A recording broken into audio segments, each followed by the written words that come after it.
आप भी एग्जाम देने वाले हैं या फिर आने वाले वीक में एग्जाम है आपका, तो आज का एपिसोड और आज की वीडियो आपके लिए बहुत ही ज्यादा इंपॉर्टेंट है, क्योंकि आज मैं ले आई हूँ एक ऐसा टास्क 2 जो आपके एग्जाम पॉइंट ऑफ व्यू से बहुत ज्यादा इंपॉर्टेंट है और आपको इस वीडियो के एक सिंगल मिनट को भी बिल्कुल भी मिस नहीं करना चाहिए। तो इस वीडियो को शुरू से लेकर एंड तक जरूर देखिए। Hey guys, this is Kajal Kaushik and I welcome you all back on my channel cool and easy. मैं आप सभी का एक बार फिर से स्वागत करती हूँ अपने चैनल कूल एंड इजी में। आज का टास्क जो है वो स्टूडेंट कल्चर एंड आजकल के रीसेंट चेंजेस के ऊपर डिपेंडेंट है कि जो पेरेंट्स हैं उनको अपनी जॉब चेंज करनी पड़ती हैं और उससे बच्चों को अलग अलग जगह पे जो है अपना लाइफ को है जो है स्पेंड करना पड़ता है, अपना पूरा चाइल्डहुड जो है डिफरेंट प्लेसेस के ऊपर जो है स्पेंड करना होता है। तो इसके क्या एडवांटेजेस हैं, इसके क्या डिसएडवांटेजेस हैं और क्या ये चीज कि बच्चे एक जगह पर ना रह के बार बार अपनी प्लेस चेंज करते रहते हैं of living of dwelling is good और बैड फॉर देम। तो चलिए हम ज्यादा टाइम वेस्ट नहीं करते हैं। The task is very important and I want you all focus on it as much as you all can and let me change my camera towards the board so that you guys can record the entire task in your notebooks and you would be able to attempt the task with very effective and valid points. So let's begin with it.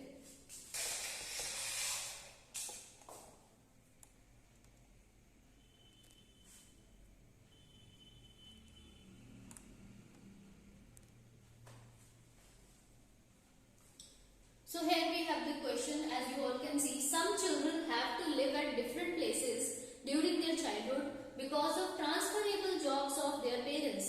अगर किसी भी बच्चे को board पे अच्छे से सुनाई नहीं दे रहा है या अगर आपके इंटरनेट में कोई प्रॉब्लम है तो आप लोग मेरी वॉइस के साथ कोऑर्डिनेट कर सकते हैं वेरी इजीली। और वैसे मैंने कोशिश किया है कि आप लोग को वीडियो में क्वेश्चन जो है बोर्ड पे लिखा हुआ बहुत अच्छे से समझ आ जाए। तो एक बार मैं दोबारा से रिपीट कर देती हूँ कि क्वेश्चन आखिर क्या है।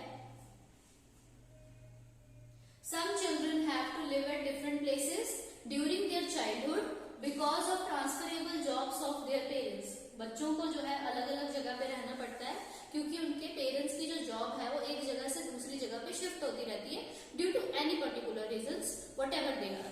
देन क्वेश्चन हमसे पूछा जा रहा है, discuss the advantages and disadvantages of living in different places in childhood. हमें एडवांटेजेस बताने हैं कि अगर हम लोग अलग अलग जगह पे रहते हैं तो उससे हमें क्या फायदे होते हैं, what are the merits to the given situation.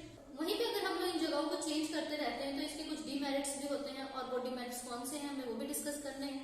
Then question हमें एक एडिशनल और भी दिया गया है साथ में, that give your opinion on whether it is good और bad to stay at different areas for children. कि आप लोग अपना ओपिनियन बताइए कि आप लोगों के हिसाब से ये चीज अच्छी है या खराब है कि बच्चे जो है एक ही जगह पे ना रहकर बार बार अपनी जगह जो है चेंज करते रहते हैं और अपने पेरेंट्स के साथ शिफ्टिंग करते रहते हैं आपको।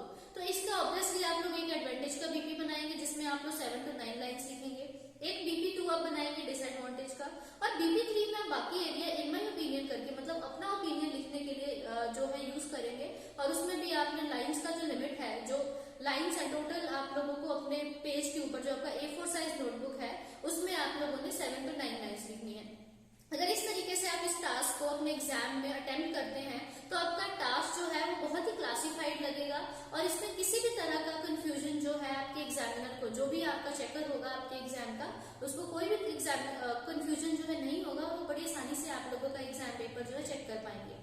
Remember one thing always, that between you and your examiner there is only one thing that help them know how you think and it is your answer sheet.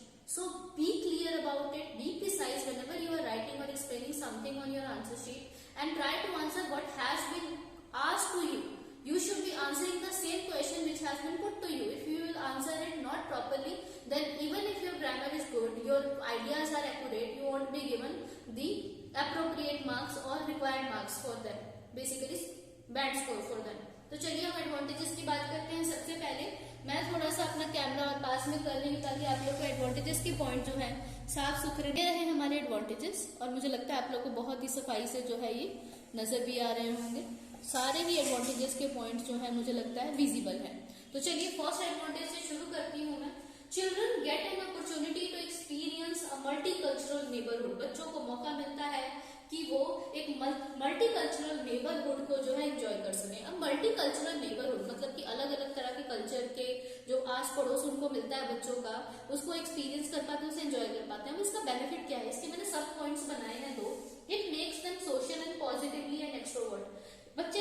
Social बनते हैं, उनको अलग अलग जगह पे जब रहने का मौका मिलता है एक्सट्रोवर्ट बनते हैं, वो बातें करने में किसी से घबराते नहीं हैं, किसी भी तरह का उन्हें इनकॉन्फिडेंस फील नहीं होता, हमेशा कॉन्फिडेंस के साथ सामने वाले इंसान से बात कर पाते हैं।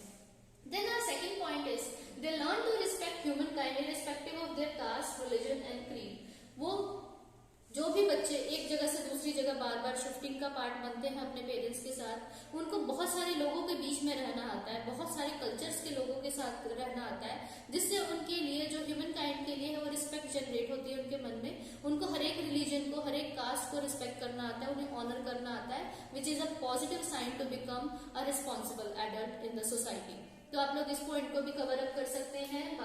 अगर पेरेंट्स के साथ बच्चे अपनी जगह शिफ्ट करते हैं तो उनको इस चीज का बेनिफिट होता है, इट इज एन एडवांटेज।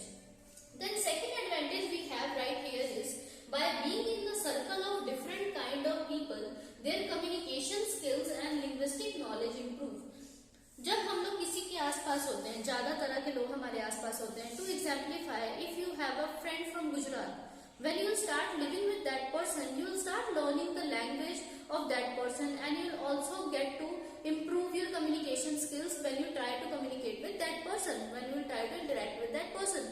तो इससे क्या होता है, जब हम लोग अलग अलग तरह के लोगों से मिलकर अलग अलग जगह पे जाते हैं तो उससे हमारी लैंग्वेज लिंग्विस्टिक स्किल्स तो इम्प्रूव होती हैं, हमारा कम्युनिकेशन लेवल भी जो है वो बहुत ज्यादा इम्प्रूव हो जाता है। देन हमारा थर्ड पॉइंट है ऑफन दीज जुवेनाइल में children thrive to escalate the horizon का मतलब होता है दायरा of their awareness owing to dwelling in distinct areas. It is scientifically proven that the more people move around, the more knowledge they acquire. हम जितना घूमते हैं उससे हमारी नॉलेज बढ़ती है। तो जब अलग अलग जगह पे बच्चों को जाने का मौका मिलता है तो जो उनके नॉलेज का दायरा है, जो उनके ज्ञान का दायरा है वो भी इंक्रीज होता है। तो आप लोग इस पॉइंट को भी बहुत ही पॉजिटिवली जो इस्तेमाल कर सकते हैं और आपको इसको जरूर लिखना चाहिए। बट BP1 में आप याद रखें आपको 7 to 9 लाइन्स ही लिखनी है। आप तीनों पॉइंट्स का यूज करेंगे तो आपका जो BP है वो ओवरलेंथी हो जाएगा और आपसे मैनेजमेंट नहीं हो पाएगी। Then we have the points for disadvantages और मुझे लगता है मुझे कैमरा जो है अब अपना फिर से शिफ्ट करना चाहिए ताकि हम लोग डिसएडवांटेजेस को नोट डाउन कर सकें। So here we have the disadvantages.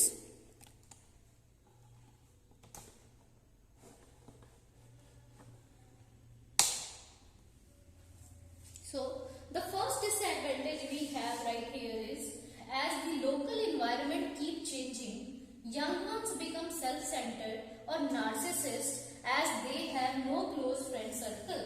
Disadvantage main जो है देखने को मिलता है जब बच्चे एक जगह पे ज्यादा देर ना रह के बार बार अपनी जगह बदलते रहते हैं अपने पेरेंट्स की जॉब्स के कारण या कोई भी पर्सनल रीजंस के कारण, तो उनका कोई भी क्लोज फ्रेंड सर्कल नहीं होता है। उनके कोई भी दोस्त ऐसे नहीं होते हैं जो बहुत ज्यादा करीब हो, जिसके कारण बच्चे सेल्फ सेंटर्ड हो जाते हैं। समटाइम्स वो नार्सिसिस्ट भी बन जाते हैं। They just love to talk about themselves, they just want to be in their own company and they just look for their own benefit. तो कहीं ना कहीं एक डिसएडवांटेज उसका ये रहता है। Then second point we have for disadvantages here is their studies get affected because every place has a distinct schooling culture. हम कहीं पे भी चले जाएं, किसी भी देश में, किसी भी स्टेट के अंदर, किसी भी सिटी में चले जाएं, वहाँ पे जो स्कूलिंग का, जो स्कूल्स का सिस्टम होता है, स्कूल्स का स्टडी कल्चर होता है वो डिफरेंट होता है, अलग तरीके का होता है। तो बच्चे जब न्यू एनवायरनमेंट में जाते हैं तो उन्हें कोप अप करने में थोड़ा सा टाइम लगता है। कुछ बच्चे बहुत इंटेलिजेंट होते हैं, वो सिचुएशन से कोप अप कर लेते हैं, बट बाकी बच्चों को एकेडमिक्स जो है एकेडमिक्स काफी सफर करते हैं क्योंकि स्टेबिलिटी उनकी स्टडीज में नहीं होती है। Then third disadvantage we have is some struggle with anxiety and aloofness.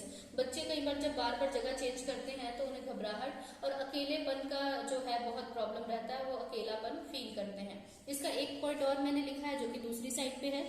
So I have to shift the camera again to the other side of the board.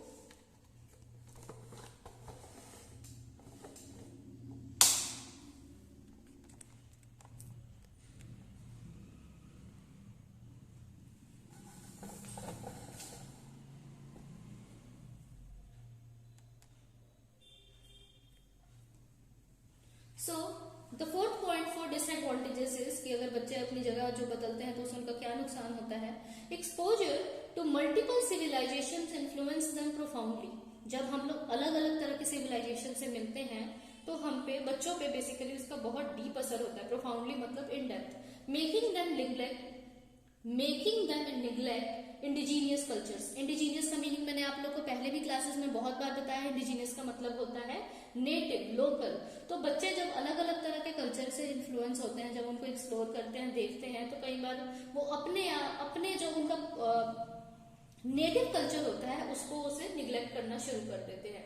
तो ये थे हमारे कुछ एडवांटेजेस और डिसएडवांटेजेस। अब थर्ड क्वेश्चन जैसे आप लोगों को याद होगा कि पूछा गया है कि आखिरकार आप लोगों का क्या ओपिनियन है कि ये जो सिचुएशन है ये आपके हिसाब से एडवांटेजियस है कि डिसएडवांटेजियस है। मेरे हिसाब से ये सिचुएशन काफी एडवांटेजियस है। अगर आप लोगों के हिसाब से डिसएडवांटेजियस भी है तो मैंने आपको डिसएडवांटेज में 4 पॉइंट्स बताए हैं। चारों के चारों पॉइंट्स जो है आप लोग सिर्फ BP2 में नहीं यूज कर सकते हैं। तो आपको कोशिश ये करना है आप 2 पॉइंट जो है BP2 में यूज करें और बाकी के जो बच्चे 2 पॉइंट्स हैं वो लोग आप ओपिनियन में डाल दें अगर आपको सिचुएशन डिसएडवांटेजियस लगती है। मेरे हिसाब से ये चीज बड़े फायदेमंद है अगर हमें बार बार अलग अलग जगह देखने का मौका मिलता है। तो इसलिए मैंने पॉइंट जो है एडवांटेजियस के उसमें भी लिखे हैं और बिल्कुल भी रेपिटेशन को अवॉइड करते हुए लिखे हैं। पहला हमारा पॉइंट है चिल्ड्रन लर्न एडजस्टमेंट। बच्चे जो है वो एडजस्टमेंट लर्न करते हैं। अब एडजस्टमेंट को मैंने 3 पॉइंट्स में आगे से रिफ्लेक्ट कर दिया। तीनों पॉइंट्स आप यूज ना करें क्योंकि आपका टास्क अगेन बहुत लेंथी हो जाएगा। पहला पॉइंट है हमारा immunity is higher as they get to live in varying climates and seasons. जब बच्चे अलग अलग तरह के एनवायरनमेंट में रहते हैं, अलग अलग तरह के क्लाइमेट को या सीजन्स को जो है एक्सप्लोर करते हैं या फिर एक्सपीरियंस करते हैं तो उनकी इम्यूनिटी जो है वैसे ही बिल्टअप हो जाती है और वो कम बीमार पड़ते हैं। तो उनका जो coping up with different kind of climatic cycles है या सीजन्स है या वेदर है बहुत अच्छा होता है, वो कम बीमार पड़ते हैं। सेकेंड पॉइंट है हमारा The world is changing rapidly in every realm. Realm मतलब field. Changing of places make them ready for the future challenging environment. दुनिया बहुत तेजी से बदल रही है हर एक फील्ड के अंदर। तो जगह बदलने से वो अलग अलग जो फ्यूचर में उन्हें चैलेंजेस मिलेंगे देखने के लिए उनके लिए वो बिल्कुल रेडी हो जाते हैं।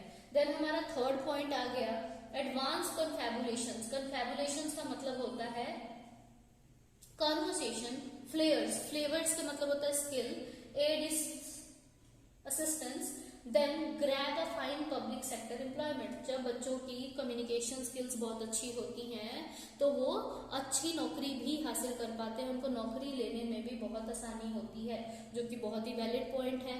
और मुझे लगता है आप लोगों को पूरा जो टास्क है अब समझ आ गया होगा। तो मैं आप लोगों को पूरे का टास्क का एक रिव्यू दिखा देती हूँ। Here we have all the task and then we have this area with opinion points.